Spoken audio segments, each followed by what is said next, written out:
Welcome, everybody, to our podcast show, Knowledge to Inspire. My name is Tiffany Patlin, and I am the author of Unlocking Your Ability to Heal. And I am Lauren Patterson, author of Freeing Your Heart for Love. Our sole purpose is to discuss a variety of topics, both popular and taboo. We will be sharing our personal experiences and present experts, inspiring guests, professionals, and upcoming authors, all with the wisdom and knowledge to inspire you. What are we toasting to today, Lauren? I am toasting to being on a ton of podcasts. Woohoo! Get the story out. Yeah, so I was on 2 already. I have ours, and then I have 1 later on. And I was on, I think, 3 the other day. I mean, I'm just lining them up. So that's awesome. Go you. Go, girlfriend. Yeah, it's getting easier to share my story now. That's what they say. I need to get the ball rolling with that myself. I'm actually referring you to the ones that I was on. So I'm feeding you. I'm feeding you podcast food. That's love. That's love. And I love your book cover. Too bad you don't have that printed out, the sneak peek. But that's something else to celebrate. Your book cover is done. It's beautiful. It's gorgeous. Wait till you guys see it. It's really pretty. Book cover. So what are you toasting to? I am toasting. So we pre-record these videos on Tuesday. So today, when you guys are watching this, it is Wednesday. And today is the day of my Amazon Kindle book launch. So if you're watching this and you haven't already, go get your Amazon Kindle. It's only for 99 cents. And feel free to leave me a review to help other people learn the power of healing behind the book. That's how you can support me. Thank you. To reach people that are hurting all over the world. That's my celebration. Yay! I'm gonna go leave my review. Can we leave the review now, or we have to wait till tomorrow? When people see this, it'll be today, Wednesday. Okay. So on Wednesday 24th. Okay. I am going to be the first one. Ooh, I love that. And then I ordered my book, a book sample, and that's coming on Thursday. So I'm so excited. Ooh. Yay! That is celebrations. Oh I am literally trailing right behind you. So I have mine with the proofreader, and then back to layout one more time, and then I get to print. So I'm printing in March. It's right around the corner. You're right there. Like, oh my God, me and you, like we just collided like nicely, right? Like beautifully. And now I'm just like close behind you. All in its perfect timing. So by April, it's more than safe to say we are both published authors. Yay! Yes, girl. And then we got to get our speaking events going and all kinds of stuff, right? Yes. There's a lot more to come, people. Lots more to come. This is just the beginning for us. Ooh, I just had an idea. Me and you should do like a webinar or something. We should think about that. You know how people do webinars? Mm-hmm. Yeah. Got to get those gears grinding, all these ideas. Yeah, collaborate. Yeah, collaborate. You know what I almost did? I almost just started singing. I know what song. What song is it? Collaborate and listen. Come on. What is it? What is it? Ice baby. Doom, doom, doom, doom, doom, doom, doom. Vanilla. Wow. Ice baby. All right, stop. Collaborate and listen. I hope that inspires you. Girl, I know all the words to that song. Oh my God, you just got me started. And I got my 80s. As soon as I said that. I'm doing the Running Man. Oh my goodness. Oh, that is great. Okay, so we don't have time to discuss our little stories like we do, right? Because Lisa is joining us, our guest. So we are going to bring her on, Tiffany. Alrighty, let's do it. I gotta look under because it like this camera. I need to fix my camera. Let's do the next episode. You'll fix it then. Hi, Lisa. Hello, Lisa. Let me change my view. I think you're muted. Is Lisa muted? Yes, she is. Oh yeah, there you we go. Hi. Hi, how are you? Good. How are you? I'm doing well. You are coming all the way from Ireland, I was telling Tiffany. Yes, I am. I'm originally from Arizona. So it's kind of a story in itself how I ended up in Ireland, but here we are. Awesome. Thank you for being here. And thank you. What time is it there then? It's about 11 o'clock. Oh, wow. Thank you so much for joining us. Yeah. My pleasure. So we're just going to read a little bit about your bio and let our listeners and viewers know a little bit about you. And then we'll just dive into your story and what you want to share with us. All right. So Lisa is an author, a speaker, and coach that specializes in helping individuals make progress in their lives to attain greater fulfillment. She focuses her psychic abilities and coaching to guide those who have suffered trauma and abuse in their lives through the healing process, turning tragedy into triumph. Love it. Thank you, Lisa, for being here. Yeah, absolutely. My pleasure. So I'd like to ask the first question, if that's okay. I would like to know what inspired you to be on this journey. Actually, it all started about 4 years ago with the law of attraction course. You know, I was a mom, housewife, and didn't have abilities. And you know, I'd taken a law of attraction course with a weight loss company that I was doing. I'd released 150 pounds in 9 months. And so I was doing really well with that, but I wanted to do better financially. And so I took this law of attraction course to this company, and I made the decision, that I wanted to be the possibility, that these things were true, that they did work. And from there, when you put out to the universe that you want to do something and you follow through, faith is an action word. And through all the years that I took these courses, I never understood. It was always about action that I never understood. And so this last course, I started to take action. And as I started taking action, things started opening up. And that's actually part of the reason why I'm on the healing process, because the one thing for me that, and this is where I help people too, that I needed to let go of in order to move forward is that I was abused as a child, and I only remembered once. I was little, and I held on to that, and I was too terrified to tell anybody. But there was a woman who was doing this course. Actually, she was a psychiatrist, and she was the one I told. And from there, like floodgates started opening. I started attracting things to me, experiences, things like that, and including waking up to having psychic abilities for which, I remember when I was little, but I didn't remember much, until that moment. So it was kind of an interesting experience. But, wow. We both understand that, because we both come from abuse and have gone through the healing. So it's like everything you said. I know that Lauren and I are both totally resonating with you right now, huh? Yes. Yes, especially not being able to remember from traumatic childhood, which is what I went through.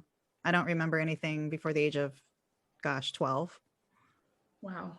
Yeah. Yeah.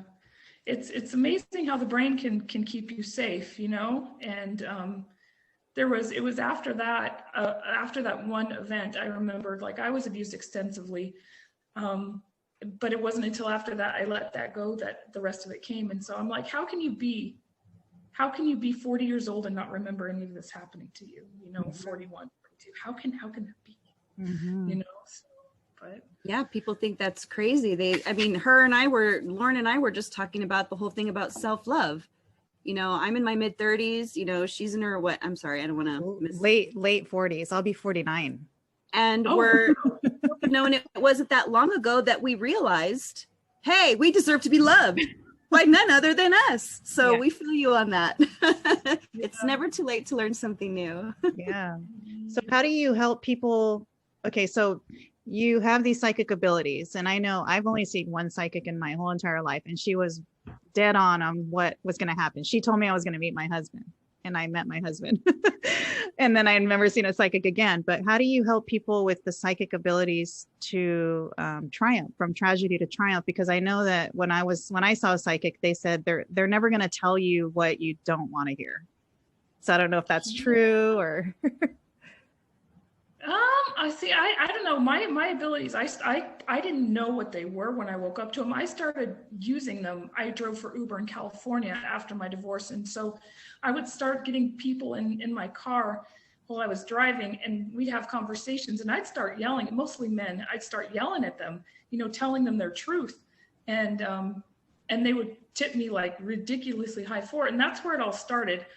But, a lot of the times I just know things, and I never really knew how I knew things until California. So I started exploring my abilities, went to psychic school and things like that. But it's like, there needs to be a switch. Most people, they hide themselves, right? And this is who I attract and things like that because of the shame, because, they take that shame upon them as, as theirs. Mm-hmm. They hide themselves and they shrink. And that's why they're not living to their full potential, mm-hmm. Because they identify with that.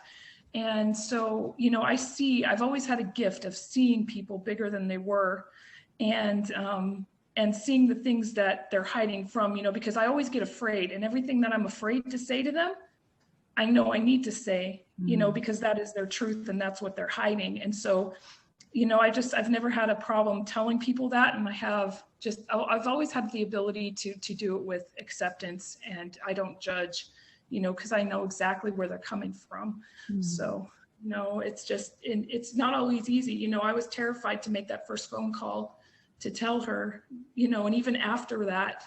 So I know the fear that people hold on to, but we need to start letting go of that. And I think there needs to be a shift in society, just as the way we look at that. People look at themselves as broken, but it's not like that at all. It's what shapes you, it's what makes you, and start embracing it as a part of you, because you can't change it. And, that's what I try to help people see, is everything happens for a reason. And so instead of taking it and looking at it as it making you broken, you see how it can build you up and serve you, and so that's how I kind of, work with it. But wow. Yeah, that's me and Tiffany's whole story. Our books is, taking what we went through, which is some pretty traumatic stuff, and just shaping it into a book to help inspire people now. That's fantastic. I totally understand what you're talking about, because I always thought I was broken, but now it's like the broken pieces are put back together. I always think of a vase that's broken and then it's just all put back together nicely now. Our past happened for us, not to us. Those are some words that I learned recently this past week. And I do believe that everything that happened, because like for me personally, I, suffered various types of abuse in different topics. And I think that that's a great thing. I know that's odd to say, right? But I think it's good because I can resonate with people that have suffered, unfortunately, in those different areas. So it could be beneficial. I think it's also about perspective too, right? Oh, it is. It is about perspective, by every means, right? I should hate men. I should, just with all the abuse that I suffered, so extensively. But yet here I find myself, I work with them and it's fun for me, and I don't, it's just like I've been given an understanding of men to where I can work well with them and tell them their truth and, help them through a lot of their crap that's in their head. And so that's what I tell people, you can either let it victimize you or you can let it fuel you, into purpose. And so that's why I try to help people see, but it's not always easy going through that, and there's some healing that needs to be done. So how does that look like? Yeah. What does that look like? What does that look like? Like if somebody, like if we were to come to you and say, hey, I want, to work with you, I'm suffered all this abuse. Like what can people expect? Like, how does that work? Mostly,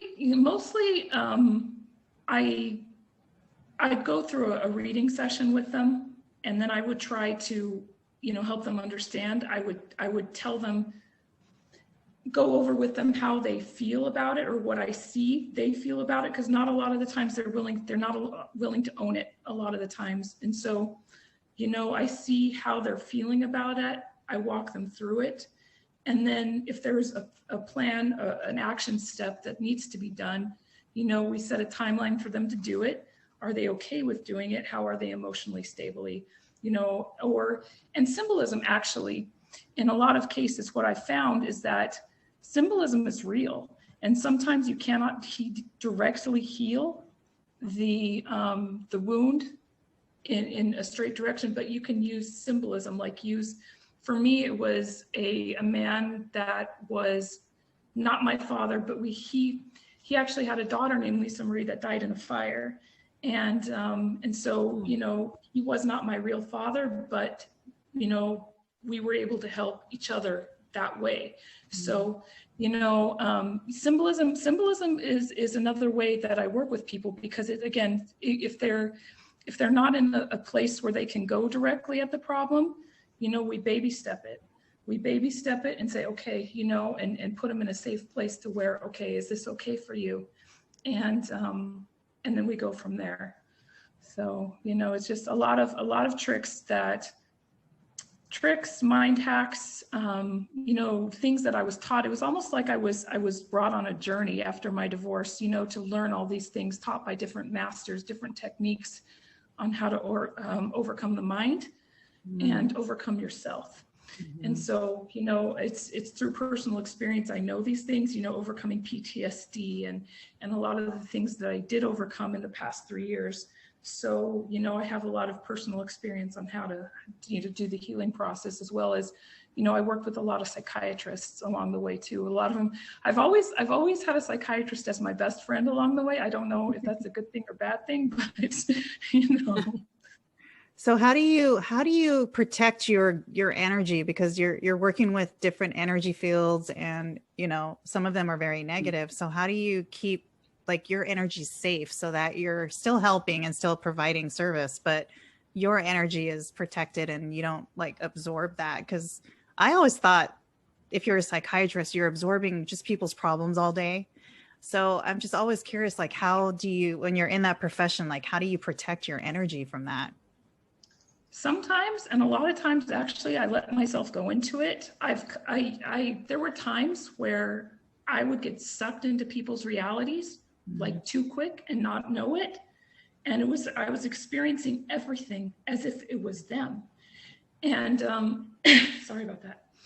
And it was scary for a while. It terrified me. But now I'm more neutral. I have my benchmarks. Okay, this is who I am. And then I'll let myself go into it sometimes, just so I can experience things from their perspective. But I always have my check marks to say, okay, this is me, this is me, this is me.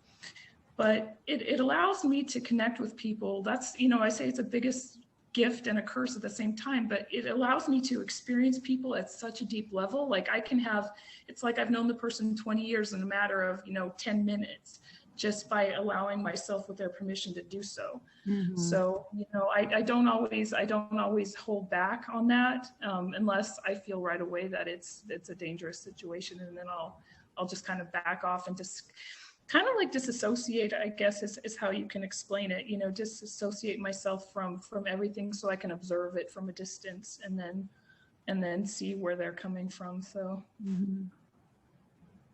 Were you able to forgive your abuser? A lot of them were family, and it was multiple people, multiple people, and a lot within my family. And I had to, I had to cut them loose, but I had to forgive them. So, and it wasn't easy, it hurts, and still it hurts. And I'm still going through the process of justice and things like that for them. But forgiveness is the only way for freedom. It's not for them, it's for you. So, you have to forgive in order to be free. Amen, sister. What would you say to people that have a hard time doing that? Because I know there's a lot, I see it all over Facebook, and people, I've even mentioned this before, I think, right, Lauren, on our podcast, about how some people say that forgiveness is toxic positivity. I'm like, what? No, it's not. It's tough, and you got to get to a place to do that, but it's so real in the moment. But in the end, they're winning. What I tell them is that the person is winning, if you don't forgive them, and you're losing, and you're letting them do it to you again and again by not forgiving.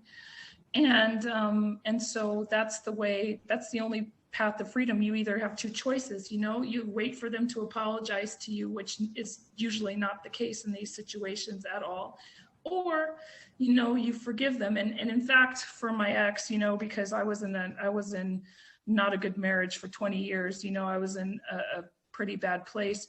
And I actually tell people too, I look at him and I called him up and I said, thank you.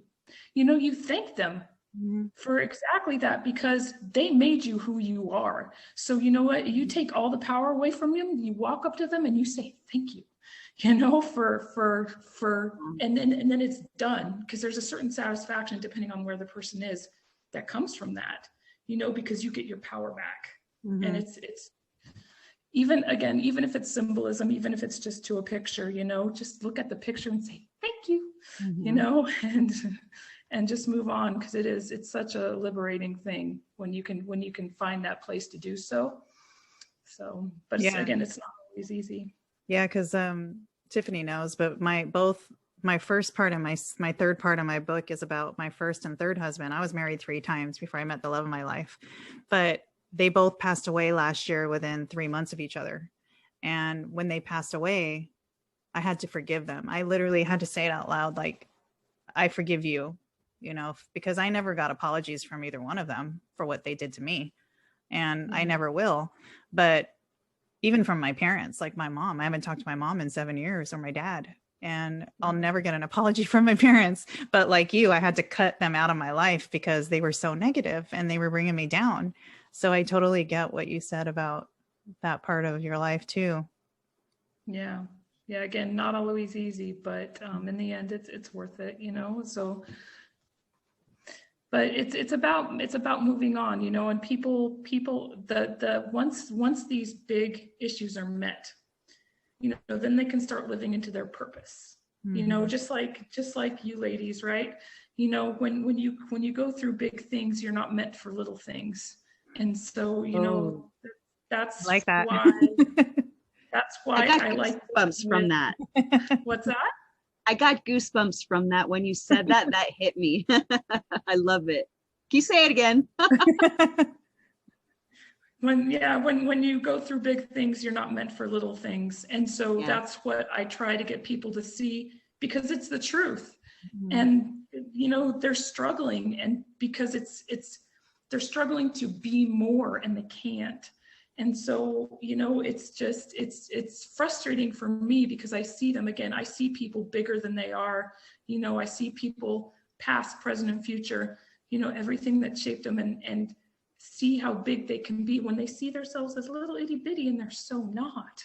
So, that's when I realized that too, about myself. And that was big, because for me, in my marriage, I was little, I was small and insignificant. And then to come out of it, and for me to be, in Ireland right now, I mean, is crazy. It's insane. It really is. But, I look back, and it's all those tough moments that I thought I was never going to get through. I was going to die, and I didn't. And all the hurt and the pain, that was there, that I had to go through, but it was worth it. It's what shapes you. So how did you get to Ireland? Like, how did you land in Ireland? What brought you to Ireland? Okay. When I was 21, my mom passed away. And let me see if I have some water here really quick so I can clear it. When I was 21, my mom passed away, and I got the saddest feeling. She never got to go to Ireland, and we never talked about it, and she never said anything about Ireland at all, and just devastated. And then when I was about 5 years ago, maybe 6, right before my divorce, I was just walking down the street listening to a song by Lady Antebellum, We Owned the Night, and again, just busted out crying that she never got to go to Ireland. And it was kind of crazy, because again, this whole thing started with a weight loss company with Isogenics. And they, even to the degree that they opened up a branch in Northern Ireland. And so my direction, it started going there. I'm like, okay, I was going to have a team in Northern Ireland. And I'm like, okay. And then I went to a place called the Landmark Forum. I don't know if you've ever heard of it. but it's a personal development program. And so after that, I walked in again, totally defeated. And like I'd done nothing. I sold real estate for 20 years. And, but I walked into this place defeated, and within 10 minutes, they had me walking out saying I was going to be the possibility of a leader. And then all the processes then, but like, no matter what, I was still going for the weight loss company, and everything brought me back to Ireland. Brought me back to Ireland. And then when I got here, well, right before my divorce, I got the feeling because my father died when I was 7, that I had a father that was alive in Ireland. I'm like, what? So I tried to imagine what my dead father would look like in Ireland, but turns out, and there's still some family drama going on with that too, but it turns out, I do have an Irish father I didn't know I had. And then I'm going to opening up a coaching program out here, just with all the abuse that's gone on, with the Catholic Church and things like that. It's perfect for my abilities and what I've been through. I was also a member of the Mormon Church, for too many years, and conditioning stuff from that. And so I know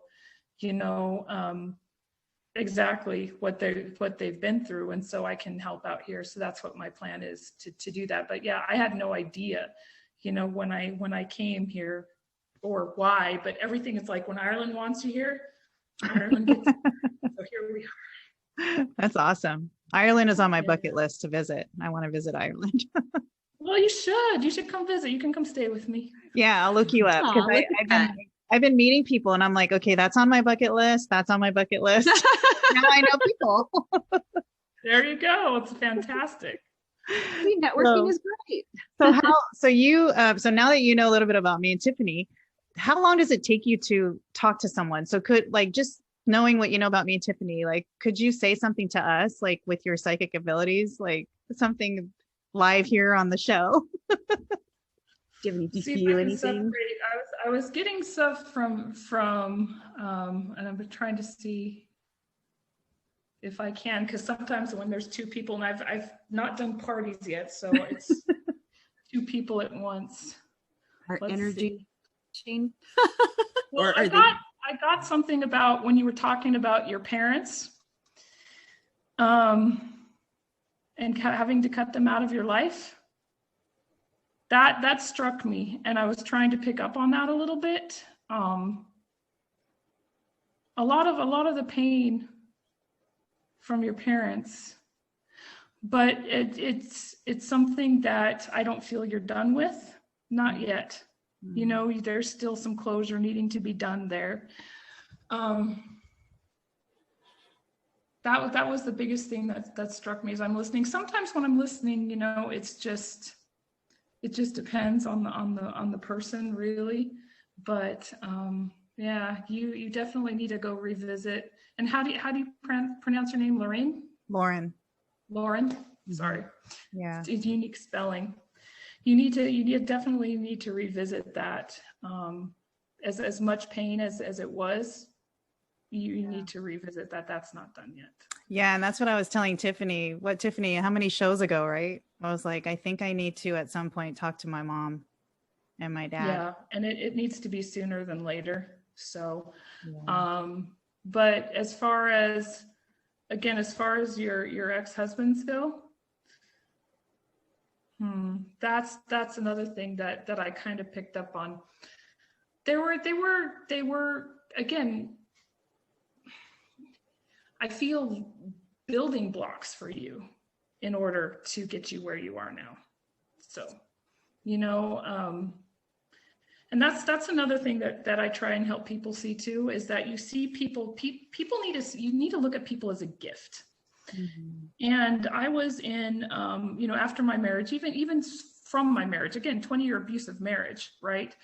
But it served me, emotionless, loveless, really. And I swore I'd never be in a loveless marriage again, but it taught me to disassociate, to turn off my emotions, and the benefit of turning off my emotions in order to see.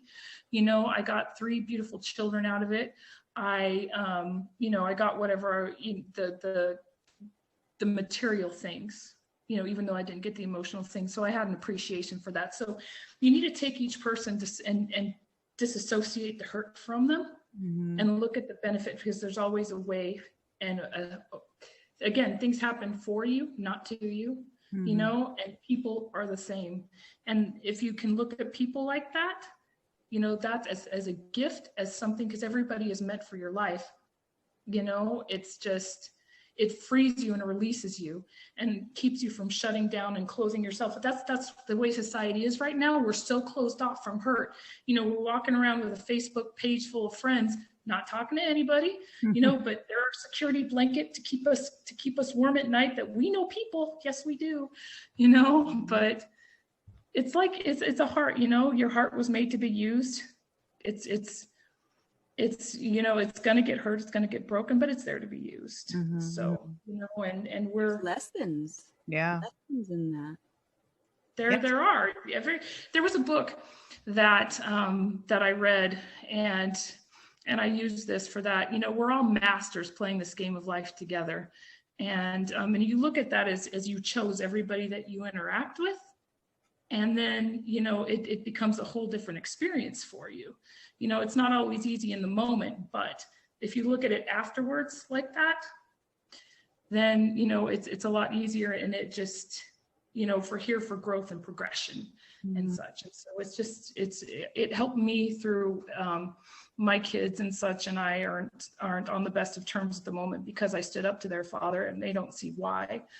But, you know, it's just one of those things that they're going through their own stuff at the moment. And so one day, you know, they will understand. They're mostly adults anyway. My youngest is 17. So she'll be 18 this year, but it's like, they just didn't see, they don't understand, but they will. Yeah, so. For sure. And did you pick up anything from Tiffany? Tiffany. Okay, let's go to Tiffany. I don't know if I said much. You've definitely been on a journey. I don't like to pry too personal into your abusive side, you know, abuse side, but you've definitely been through some stuff. I feel a general overall happiness from you. You feel content with, you know, and finally at a place of peace, you know, in your life, to where, you know, I just feel.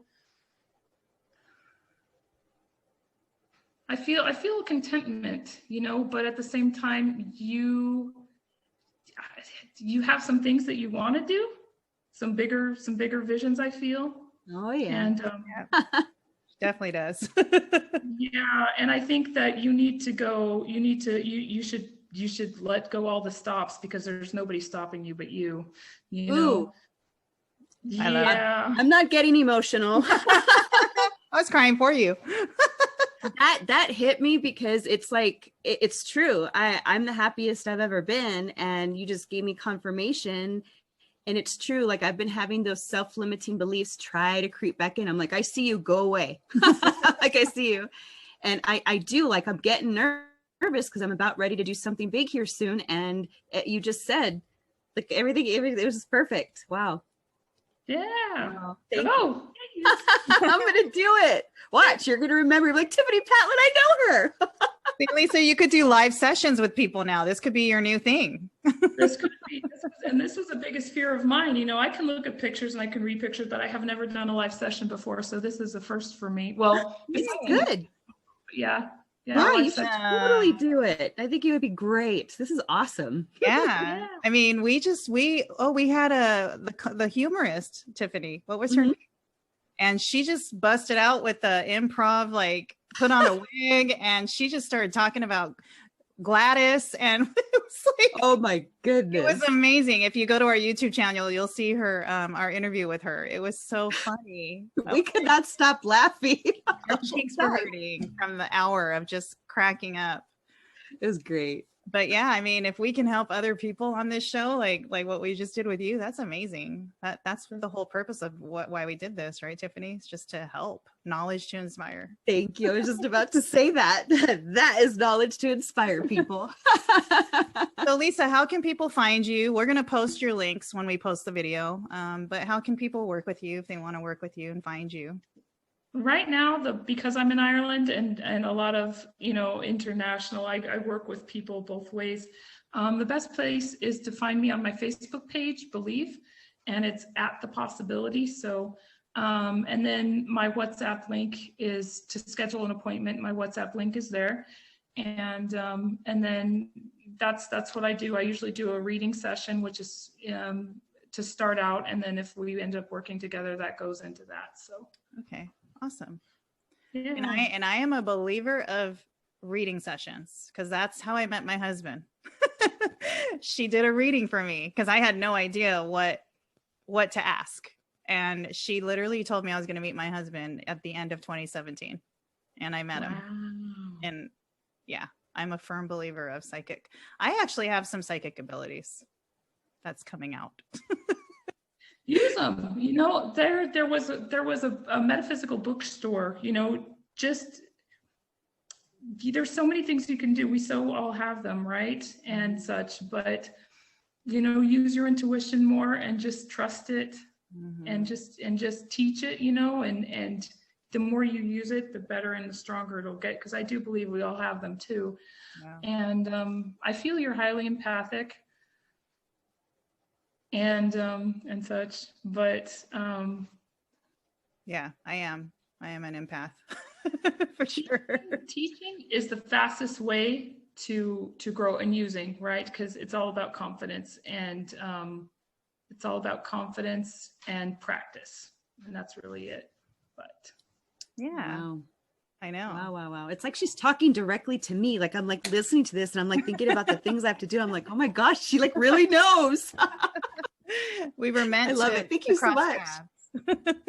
So Lisa, we usually end the show with like a positive thought or something do you have something that you want to share with the viewers and the listeners? Well, I feel today that, with everything going on in the world, the new normal and things like that, again, it all comes down to there's an opportunity here, a step back. We're all being forced to take a step back. Like in Ireland, we're on lockdown, level 5. And so, forced time out. We all need to take this forced timed out and use it to our advantage. It's chaotic, it's messy, but life comes from chaos, doesn't it?